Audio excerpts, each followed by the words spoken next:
Welcome to the Sports Talks 4133 YouTube channel. It's Monday here. We had a great weekend of football, NFL and college football. Some great playoffs went down. And I'm going to give you guys my thoughts and reactions on all the NFL's playoff games this weekend. Reminder, the Rams versus Vikings, I'm recording this before the game is kicking off in about an hour or so from now, so that'll be a different day reaction. But for the 5 games that happened this weekend, I'm going to give my thoughts and reactions in the NFL. Let's start in the NFC side of things. Let's start with the Philadelphia Eagles and the Green Bay Packers. Here's my thoughts, and I have a lot to take away from this one. Let's start here. Philadelphia, what should we be expecting from this team?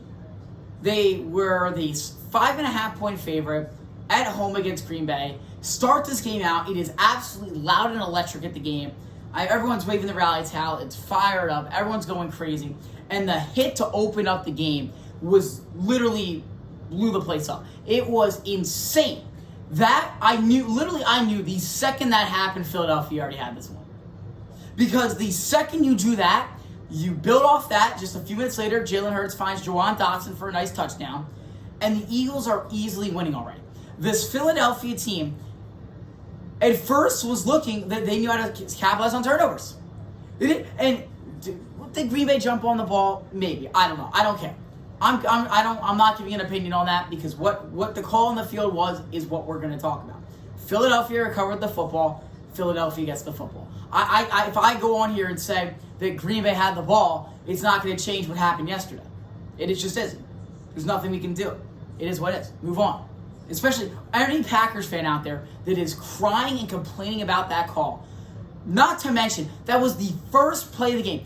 You had 59 minutes and 50 seconds to change off that. I don't want to hear it. With, Nixon jumped. I don't want to hear it. Because Philadelphia got the ball. They scored after that.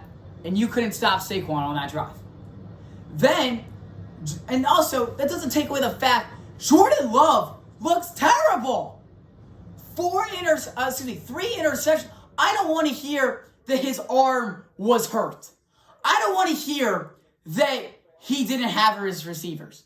Because some of these interceptions, like the Darius Slay one, whatever, that was just a great play by Darius Slay.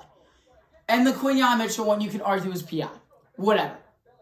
But the Zach Bond interception just was absolutely terrible. I don't know if I've ever seen a worser pass than that in my life. Throws it way, just the wrong direction, and Zach Bond easily grabs it. You can't be expected to be the 7th seed, a 5.5-point underdog, going into what arguably the most hostile place to play in the NFL, and throw 3 interceptions with no wide receivers and expect to win a football game. You can't. It's not that there's these bad calls. These Packers fans are continuing to come on here and go all over TikTok and Instagram and say all these excuses. If maybe Jordan Love doesn't throw 3 interceptions and you don't fumble in the first play of the game, maybe you would have won. Let's move in. Eagles defense looks outstanding. I mean, this defense looks like the best defense in the league right now by far. Philadelphia's defense is right here. Then you have like Detroit, maybe Kansas City and Baltimore in that mix. And you have the rest. I mean, this was a Philadelphia defense last year. If you remember last year, they had the fall of the year. That defense looked terrible. That was really the main reason. Because the offense wasn't perfect, but it wasn't necessarily the worst. I mean, you look at that game they lost against Arizona last year. They still had a great offensive performance. I mean, in the first half, really. But anyways, you can see how much the defense has changed. And this defense looks amazing. Like, I generally don't think there's a weakness. The only weakness right now that maybe coming into the effect here was going to be the corners. But then what they did yesterday, there's no weakness. Philadelphia just destroyed Green Bay. And I know it was a 12-point game. It should have realistically been 42 to 10. Philadelphia's offense, which I'm going to go into now, did not look good. And I'll admit that. The Philadelphia defense did not look good. I know I'm praising them here. I know I have an Eagles jersey on. Philadelphia's offense did not look that good. Jalen Hurts did not look good. He had, barely over 100 passing yards. He did have 2 passing touchdowns. Jordan Love didn't have any. But the thing about him was they didn't know how to move the chains. They didn't know how to extend the drive. They couldn't capitalize off turnovers. Philadelphia still looked good. I still love the offense. All right. Not good, but they looked They still, managed to put 22 points on the board. You want one more touchdown, and we're saying they had a good offensive performance. Saquon looked good. He looked great. I love what Saquon Barkley can do. Because no matter how many guys you put in that box, Saquon Barkley is going to find a way to get a nice rush. It's hard to stop the man. And Green Bay actually did a solid job with it. But there were still times where Saquon was getting off these 10, 15, 20-yard rushes. I think that we need to put some more respect on this one for Philadelphia. Because I want to hear all those people that said that this was the best wild card game this weekend and that Green Bay was going to keep it very close. And also the people that picked Green Bay to beat Philadelphia. Where are you guys at? Because look where we are now. Now you're saying that Philadelphia hasn't looked all right. And I admit, the offense didn't look that good. I agree. But when you have A.J. Brown reading a book on the sideline, and in a playoff game, and that's how much they're going to beat you, they're going to beat you by 12 points. A win's a win. You're moving on. For Green Bay here, we'll go because we still got to move on to 4 other games here. Josh Jacobs looked all right. He looked good. He did. I thought Josh Jacobs looked good. I think he was the only player that played good for this Packers team. Let me ask you. What other players played that good in this game? All the wide receivers got hurt. Jordan Love had 3 ends. The defense didn't look good. They looked all right, again. The special teams didn't look good. Just saying. Josh Jacobs was the only thing that you can take away from Green Bay's game yesterday. Was he looked good. Keep in mind, the Bears have more wins in 2024 than the Packers do, and the Bears played one last game. Just saying. So let's move on to the other games here. Let's move on here. Washington-Tampa, the other NFC game yesterday here. Sunday Night Football, a phenomenal game. Washington wins 23-20, sends the Buccaneers packing in the first round of the playoffs. I'm shocked. I really am. Let me say it. I'm an Eagles fan, right? I'm a big Eagles fan. But I have so much respect for Jaden Daniels. I love how he plays. I do. I respect the dude a ton. He was a great player in college, won a Heisman, he's here in the NFL, and I respect the dude. Plays a lot like Jalen Hurts does. Because what I love about Jaden Daniels is that he always finds ways to get yards, no matter what. He will extend the play as long as he needs to. And that's what scares me as an Eagles fan for the years to come. You got to remember, this guy's a rookie. So we can take that in 2 ways. This guy's a rookie.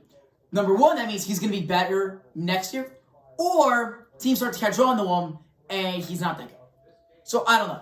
But bottom line here is, Washington shocked me yesterday with this win. They really did. I thought Tampa Bay was going to come in there and they were going to win this game by about 10. I did. I thought they were going to win by about 10 points. I know the spread was only, 3, Tampa Bay -3, but I thought they were going to win by about 10. I did. Because I don't think that the Commanders team was that good, especially, they're a good team. I don't think they had the playoff experience coming into this game, especially having to go to Tampa Bay, so you had to go on the road. You didn't have the home field behind you. And the fact that you just came in there and sent the Bucs home shocks me. Because unless the Vikings win, which, again, they're favorites tonight, Washington might be the only team in the wild card round that went on the road and won a game. Just saying, because this Washington team looked good. I thought that the offense, whatever, 23 points, whatever. But I thought the defense played outstanding for Washington yesterday. Outstanding. You have Baker Mayfield, Mike Evans, Bucky Irving, Rashad White, which I know he hasn't played that good, K-Dot. This Buccaneers offense is so good. O-line's good. Weapons are good. Baker Mayfield's good. Especially in the playoffs. I'm an Eagles fan. I know. We've lost to the Bucs 2 times in the last 4 years in the playoffs. We know. This Bucs team was coming in here on a great note too. They were fired up. They were ready to go out and send Gene Daniels home. But the Commanders team with no playoff experience, nobody on that roster really had any playoff experience, and Gene Daniels wins, I'm going to give it real quick. Washington, the team of the weekend. Because they looked great. And now they're going up to Detroit. I'm not counting them out. I know everybody in the NFL right now is going to count out Washington and say this team is going to lose to Detroit. I'm saying I think Washington's got a better shot than a lot of people think. I'm not saying they're necessarily going to win, but I do think they have a better shot than a lot of people think. Let's move on here in the AFC side of the picture now because that wrapped up. We'll start off. Buffalo beats Denver. What should we take away from this one? Buffalo looks amazing. They started the game out.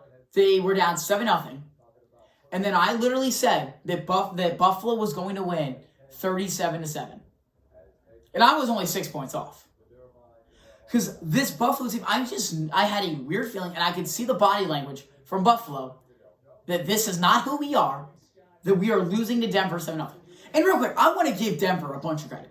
First playoff game in over 10 years, finally got to be in the playoffs, had a young roster, Bo Nix's rookie season, and you got into the playoffs. Round of applause for getting in the playoffs. But you had to go to Buffalo, and we knew this was going to happen. Buffalo dominated. And this is also, I'm going to go into that in a second, but great job to Denver. They had a very successful year. They finished 10-7, great season. Moving on to Buffalo. Josh Allen, and I've been saying that Lamar should be winning MVP. I know we don't count the playoffs, but Josh Allen needs the MVP. Give the man the MVP. And they're going to. He's going to get the MVP. He's the favorite to get it. He's going to get it. He deserves the MVP. Because we got to remember real quick. Buffalo's defense is all right? They're a middle of the pack defense. They're nothing special. They're not bad. They actually turned out looking good after that first drive yesterday. They didn't allow a single touchdown since that Denver Broncos touchdown. Josh Allen needs so much credit because this Denver defense is a good team. They got Patrick Surtain. They got some great guys, great safeties, linebackers. They got a lot of great pieces and also a great defensive line. And you let Josh Allen, who, let's be honest, look at his receiving core. Look at his weapons. Sure, James Cook, right? He's a great running back. He's a good running back. Not insane this year. Doesn't have insane stats. He's got mediocre stats this year. He's got just over 1,000 rushing yards on the year, touched 60, and he has a lot of touchdowns. Who else do they have? An old Amari Cooper, Keon Coleman, Dawson Knox, and Dalton Kincaid. That's his weapons. Those aren't great weapons. And Josh Allen still finds ways to have these magical games. Because he came out and threw for 272 and 2 touchdowns. And looked good. He's finding Ty Johnson for a touchdown. He's finding Curtis Samuel for a touchdown. Josh Allen's a great player. And you got to give him the MVP. Because Buffalo just came out here and looked amazing. And now they're going to have Baltimore next weekend, which is going to be amazing, which we're going to get to. We're going to talk a bit about the divisional round games in a bit, after these games go, after I talk about other things. That's be a great game. Let's move on to the Saturday games, the other 2 AFC games. We'll start with the I would say the worst game of the weekend. Well, great rivalry, Pittsburgh-Baltimore, but this was, I think, the worst game of the weekend. Baltimore wins 20-14. You're going, why would you say a 24-point game was better than a 14-point game? Because Pittsburgh didn't play good at all. Pittsburgh looked terrible in this game. They were never even remotely close in this game. They were in a different continent. They were not anywhere close. They scored 14 points in the third quarter with 2 garbage touchdowns to Van Jefferson from 30 yards out and a 36-yard pass to George Pickens. They had 2 good plays that game on offense. Well, Baltimore was just dominating this whole game. I just want to quickly read off some stats for you from Baltimore. Lamar had 175 yards and 2 touchdowns. Not insane. Derrick Henry, 186 rushing yards. Lamar, 81 rushing yards. Not to mention the defense looked amazing. I mean, this Baltimore team is a great team. And I'm going to go over back to Pittsburgh quick, because I know we're kind of jumping around here. Because I have a lot to say about Pittsburgh. First off, Pittsburgh, you got to get rid of Russ, man. I'm sorry, Russ, you got to hang it up. You got to hang the cleats up. We got to call it a day. Hang it up, dude. It's over. Russell Wilson, and I know he had a good year. 2,482 yards, 16 touchdowns, and 5 interceptions, and he missed some of those games. And he threw for 270 and 2 touchdowns, right? We talked about that a bit. A lot of garbage touchdowns. And sure, he had that passing game. I don't care. They're not going to succeed with Russell Wilson. Next thing. You got to rebuild. Pittsburgh, you need to rebuild. I don't care that you've won, 18 straight years of above 500. I couldn't care less. Because let me ask you this. Since 2015, last 10 years, what have you done? Nothing. You have not won a playoff game since 2016 or 17. I'm sorry. I do not care that you go 9-8 or 9-7, whatever the year was, and you went above 500. I would much rather have a normal team that rebuilds every few years and then goes and competes for a Super Bowl. I don't like this. Let's just be this mediocre team that limps in the playoffs as a 6 or 7 seed and gets blown out in the first round. Because it's a joke. I'm sorry, it's a joke. You can't expect to succeed like this. You need to rebuild. The defense looks good. They looked all right on Saturday. They didn't actually look that good on Saturday. But they've had a pretty good year. The defense has played pretty well this year. The offense looks bad. You got to cut Russ. I would either say go for Justin Fields or go for some dude in the draft. Jackson Dart's a great option. Quinn Ewers should be a good option. Maybe Drew Aller if he decides to go to the draft. We'll see. And I know Drew Aller already said he's coming back, but who knows? He might. There's a chance.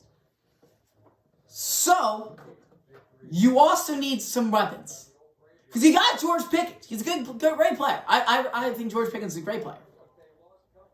But who else? Mike Williams? No. Van Jefferson? No. Najee Harris? No. Najee Harris is a good RB2. He's not an RB1. Pittsburgh, in this offseason, needs to go after offense if they want a chance to succeed. If they can't, I would just rebuild. Screw the 9-8 year, losing in the first round. You have to rebuild. This Pittsburgh team is never going to be a serious threat unless they start doing it. And you're going to tell me, oh, well, look when they were, 10-3. I couldn't care less that they were 10-3 at one point because they lost their last 5 games.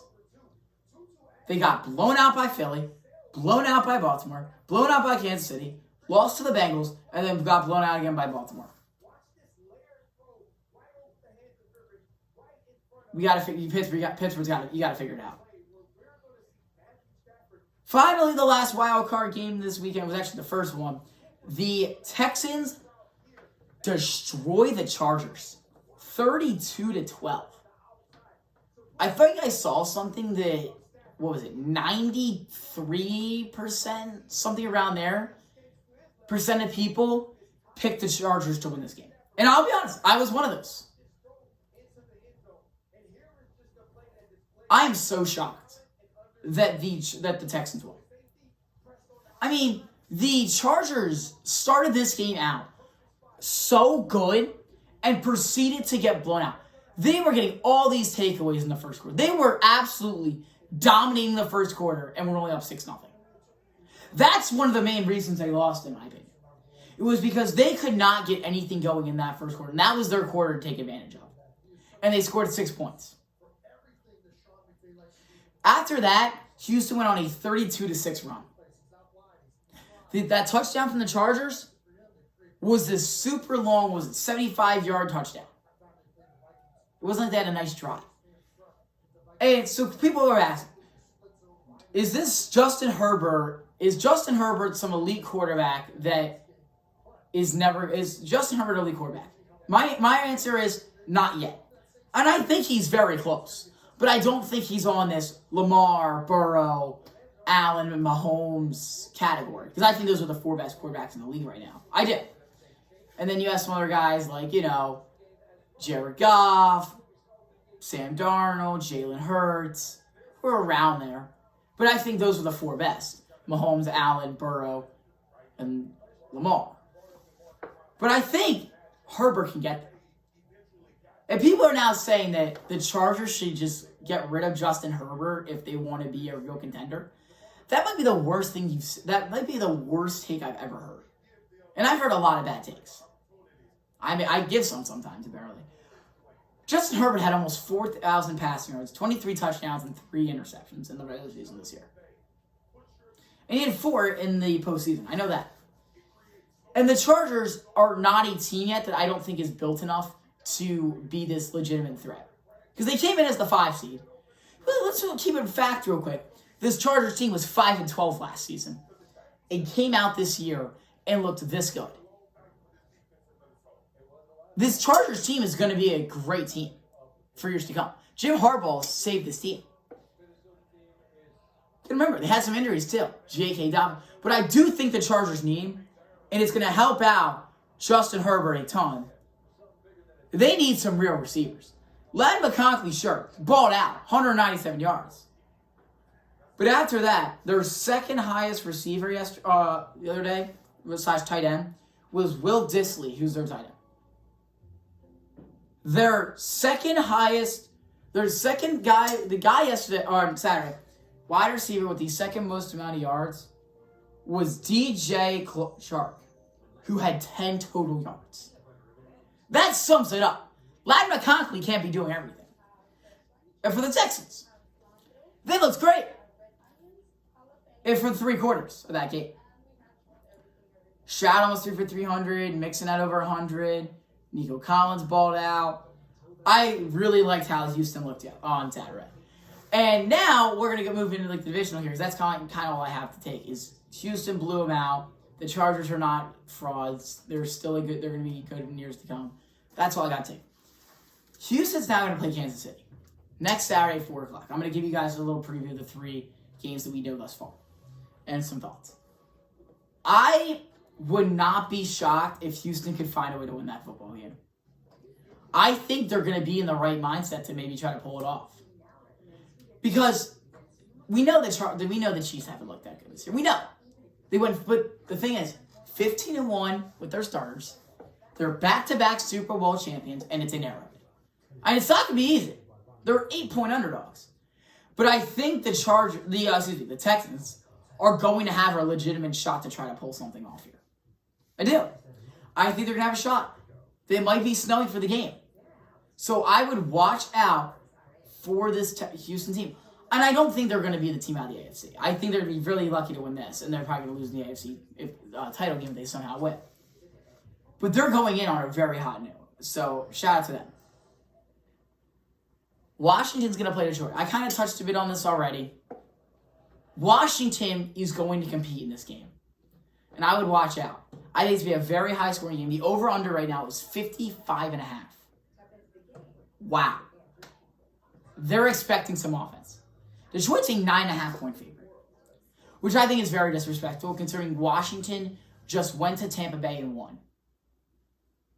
Just saying, watch out for Washington. And also Sunday, Baltimore's playing Buffalo in the AFC divisional round game. I think this game is set up for the winner of this game this winner out of these 2 teams is going to get praised, and everyone's going to be like, oh, this legitimate Super Bowl contender, legitimate all this, and this, Lamar, Allen, MVP, whatever. Whoever loses this game is going to get flamed so much, and I know it's coming. That's how we got here. Because Baltimore and Buffalo are 2 teams that are always this, big favorite to do something and have yet to do stuff. So, Baltimore's been this great team since 2019. I know they missed the playoffs a few years in there, but they've been a great team since 2019. The Bills have been a great team for a while now as well. And what have they done? Nothing. In the playoffs, nothing really. Until you get a Super Bowl and you haven't done much.